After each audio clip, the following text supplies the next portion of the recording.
So you want to start collecting Pokemon cards?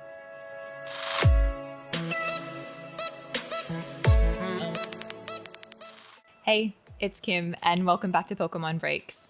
Today is going to mark the start of a brand new series on the channel called Starting Your Collection.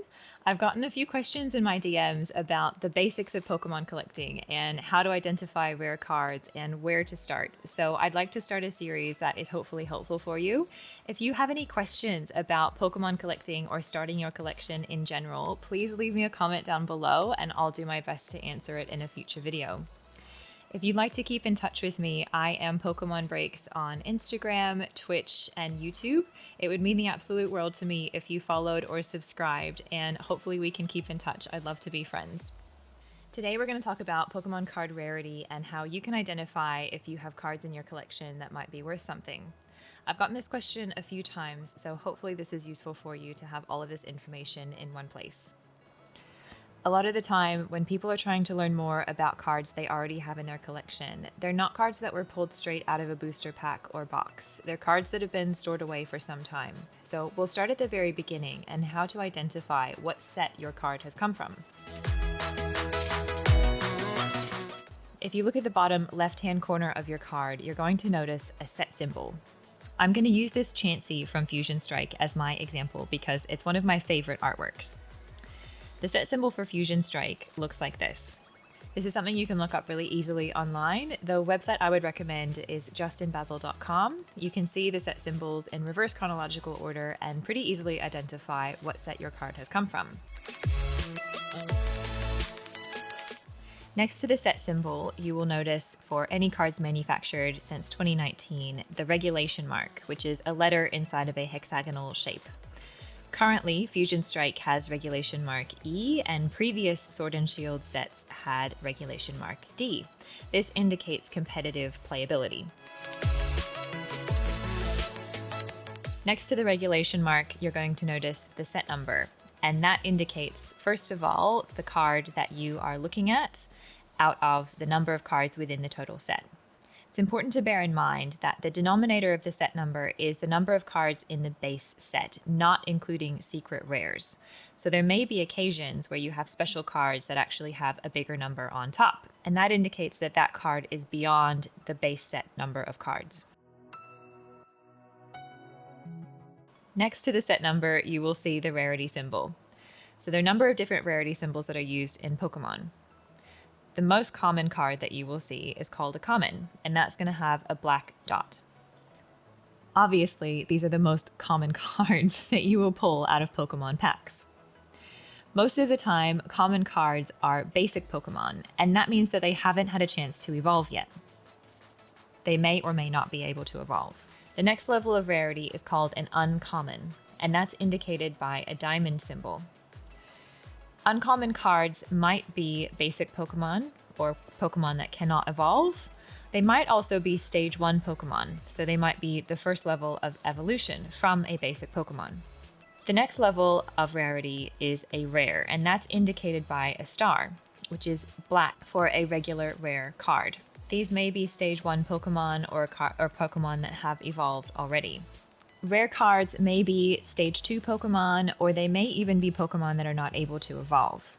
You may also find cards that have a star and the word promo. Promo cards are given as special bonuses with certain products. An example would be the promotional Eevee that was found in Fusion Strike 3-pack blisters.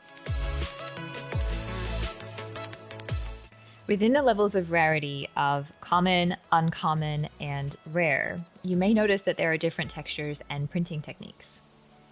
Reverse holos have a shiny pattern that is outside of the Pokemon artwork.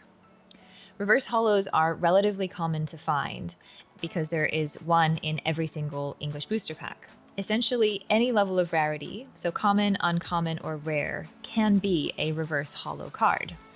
You may also notice that there are holo cards, and that means that the holographic pattern is within the Pokemon element of the card. Holo cards are less common than reverse holos, and they take up the rare slot in the pack. An example of a holo from Fusion Strike would be the beautiful Butterfree card. You'll notice that this is a rare card, as indicated by the star, but the hollow pattern makes it a little bit more special. Beyond those levels of rarity, you'll see ultra rare cards. Ultra rare cards don't have reverse hollows, and they're typically either half or full art cards. In our current sets, the ultra rare cards are often the V or V Max cards, which are full arts. You'll notice if you look at these ultra rare cards that the star indicating the rarity is actually colored. It's silver and shiny instead of black. That means it's an ultra rare rather than just a regular rare card. In upcoming sets, we're expecting a different kind of ultra rare called a V-Star Pokemon. Previous sets, we had things like GX or EX cards occupying that ultra rare category. Secret rares are the most difficult cards to find. You'll know that you have a secret rare if the number indicating the card that you're looking at, so the numerator, is greater than the denominator or the set number for that particular Pokemon set. Some examples of secret rares would be hyper rare or rainbow rare cards, some full art trainers, some full art Pokemon cards, gold cards, and alternate arts, which are some of my personal favorites. Secret rares are typically some of the most difficult cards to pull and quite often the most expensive. If you're wondering how often you're going to be finding these ultra rare or secret rare cards, it's important to bear in mind that the pull rates aren't stated and they can vary between Pokemon sets, print runs, and products. Most of the time, I've noticed that ultra rare cards, so things like base Vs and V Maxes, you might find one between every 3 to 4 packs. So if you're opening a booster box of 36 packs, you can hope for around 12 ultra rare or greater hits. Secret rares can be much more challenging, and it's important to bear in mind they're not guaranteed. I've opened booster boxes of 36 packs that did not have a single secret rare. It depends on the set, it depends on the RNG, and how lucky you are on the day, unfortunately. What you'll typically find with an English booster box is that within those 36 packs, you're likely to have around 216 common cards, 108 uncommons, and then 36 rares or better. 12 or so you would hope would be an ultra rare or better. Thank you so much for watching. I hope that was interesting and you learned something today. If you've got any questions about starting your collection, please leave them down below and I'll aim to cover them in a future video.